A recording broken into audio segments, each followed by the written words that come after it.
إن الذين كفروا سواء عليهم أأنذرتهم أم لم تنذرهم لا يؤمنون ختم الله على قلوبهم وعلى سمعهم وعلى أبصارهم غشاوة ولهم عذاب عظيم ومن الناس من يقول آمنا بالله وباليوم الآخر وما هم بمؤمنين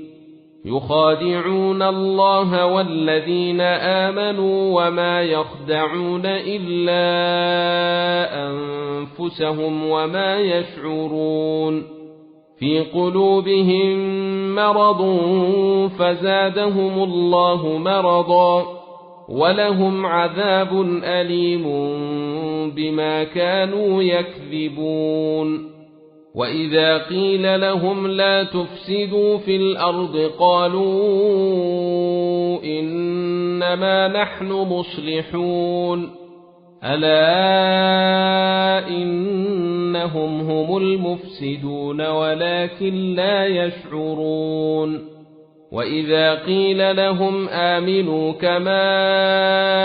آمن الناس قالوا أنؤمن كما آمن السفهاء ألا إنهم هم السفهاء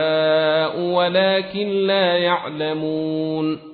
وإذا لقوا الذين آمنوا قالوا آمنا وإذا خلوا إلى شياطينهم قالوا إنا معكم إنما نحن مستهزئون الله يستهزئ بهم ويمدهم في طغيانهم يعمهون أولئك الذين اشتروا الضلالة بالهدى فما ربحت تجارتهم وما كانوا مهتدين مثل